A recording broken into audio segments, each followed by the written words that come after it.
रात का वक्त और कैलिफोर्निया का एक खामोश इलाका। एक कार सुनसान रोड पर खड़ी है जहां एक यंग कपल अपनी ज़िंदगी के सबसे नॉर्मल लम्हों में मसरूफ़ है। उन्हें बिल्कुल भी अंदाज़ा नहीं है कि अगले कुछ ही मिनट्स में उनके साथ क्या होने वाला है। अंधेरे से एक और गाड़ी निकलती है,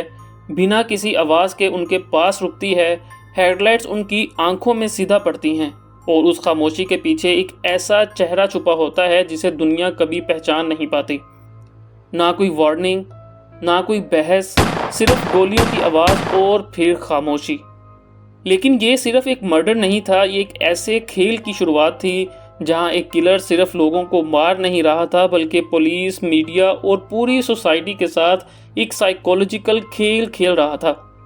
एक ऐसा किलर जो अपनी हर चाल बहुत चालाकी से चलता था, जो अपनी पहचान छुपाने के साथ साथ अपनी प्रेजेंस हर जगह महसूस करवाता था। 20 दिसंबर 1968 की रात को लेक हार्मन रोड पर एक ऐसी जगह थी जहां कपल्स अक्सर अपनी प्राइवेसी के लिए जाया करते थे। और उस रात भी डेविड फ्राडे और बेटी लू जेनसन अपनी कार में बैठकर एक नॉर्मल डेट एंजॉय कर रहे थे जब एक अननोन गाड़ी उनके पास आकर रुकती है और शूटर बिना किसी हेजिटेशन के अपनी 22 कैलिबर पिस्टल से फायर करता है। पुलिस इन्वेस्टिगेशन के मुताबिक अटैकर ने पहले गाड़ी पर फायर किया, लेकिन कोई गोली डायरेक्टली टारगेट पर नहीं लगी। जिसके बाद जब दोनों कार से निकलकर भागने की कोशिश करते हैं तो डेविड को पॉइंट ब्लैंक रेंज पर सर पर गोली मार दी जाती है और बेटी को भागते हुए पीछे से मल्टीपल शॉट्स मारे जाते हैं। इस क्राइम सीन पर ना तो कोई विटनेस मिलता है और ना ही कोई ऐसा फिजिकल एविडेंस जो डायरेक्टली किलर तक ले जाए, जिस वजह से पुलिस इनिशियली इसे एक रैंडम एक्ट ऑफ वायलेंस समझकर ट्रीट करती है। लेकिन उन्हें बिल्कुल भी अंदाज़ा नहीं होता कि ये केस उनकी हिस्ट्री का सबसे मिस्टीरियस और फ्रस्ट्रेटिंग इन्वेस्टिगेशन बनने वाला है। 4 जुलाई 1969 की रात को डैर्लिन फेरन और Michael blue rock springs park की पार्किंग लॉट में अपनी कार में बैठे होते हैं जब एक अननोन ड्राइवर उनका पीछा करता है। पहले उनके पास आकर रुकता है और फिर वहां से चला जाता है,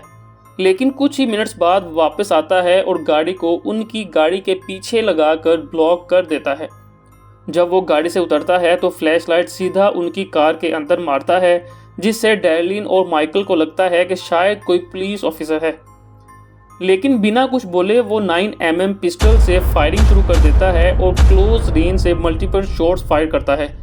जिसमें माइकल जख्मी होता है लेकिन जिंदा बच जाता है, जबकि डैर्लिन हॉस्पिटल में दम तोड़ जाती है। माइकल पुलिस को किलर के बारे में बताता है, जिसकी मदद से एक स्केच तैयार किया जाता है। इस अटैक का सबसे हैरानकुन हिस्सा वो वक्त था जब वाकये के कुछ देर बाद पुलिस को एक कॉल रिसीव होती है, जहां कॉलर सिर्फ करंट डबल मर्डर का नहीं बल्कि पिछले साल के लेक हार्मन मर्डर की भी जिम्मेदारी उठाता है। 31 जुलाई 1969 को ज़ोडिएक ने 3 मेजर न्यूज़पेपर्स को एक जैसे लेटर्स भेजे, जिनमें उसने लेक हार्मन और ब्लू रॉक पार्क की पार्किंग में हुए मर्डर्स की जिम्मेदारी कबूल की और यकीन दिलाने के लिए ऐसी डिटेल्स भी बताईं जो सिर्फ पुलिस को पता थी, जैसे कौन सी बुलेट फायर की गई, कितनी बुलेट्स फायर की गईं और विक्टिम्स ने कौन से कलर के कपड़े पहने हुए थे। और साथ एक एनकोडेड मैसेज भी भेजता है जिसमें वो क्लेम करता है कि उसकी आइडेंटिटी इसी कोड में छुपी हुई है और अगर ये पब्लिश ना किया गया तो वो और लोगों को भी मारेगा। जब Z408 साइफर क्रैक किया जाता है, जहां वो लिखता है कि लोगों को मारना उसके लिए फन है और वो अपने विक्टिम्स को आफ्टर लाइफ में गुलाम बनाने का कॉन्सेप्ट भी डिस्क्राइब करता है। इस लेटर के बाद तकरीबन 2 महीनों तक खामोशी रहती है। 27 सितंबर 1969 को लेक बेरिएसा पर ब्रायन हॉर्टनल और सिसिलिया शेफर्ड एक आइसोलेटेड जगह पर रिलैक्स कर रहे होते हैं जब एक आदमी उनके पास आता है, जिसका अपीयरेंस बिल्कुल डिफरेंट होता है क्योंकि वो एक ब्लैक हुड पहने होता है जिसमें आई होल और चेस्ट पर एक ज़ोडिएक सिंबल बना होता है। वो इनिशियली एक एस्केप स्टोरी सुनाता है जिसमें वो जेल से भागा है और मेक्सिको जाना चाहता है, जिसके बाद ब्रायन पैसे और गाड़ी की चाबी उसकी तरफ फेंकता है, लेकिन किलर बंदूक के जोर पर उन्हें रस्सी से बांधता है और फिर अचानक नाइफ निकालकर उन पर अटैक शुरू कर देता है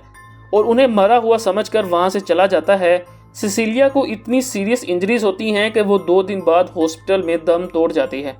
लेकिन ब्रायन बच जाता है और पुलिस को वाकये के बारे में बताता है। ज़ोडिएक इस क्राइम के बाद विक्टिम की कार पर एक मैसेज लिखता है और वहां से चला जाता है, जिसमें वो वाकये की जगह, टाइम, डेट और हथियार का नाम मेंशन करता है। पिछली बार की तरह इस बार भी पुलिस को एक कॉल रिसीव होती है जिसमें वो मर्डर की सारी डिटेल बताता है।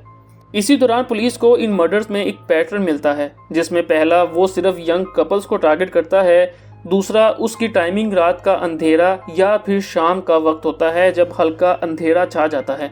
तीसरा वो अपने जुर्म का एतराफ़ करता है जैसे अथॉरिटीज़ को चैलेंज करता हो,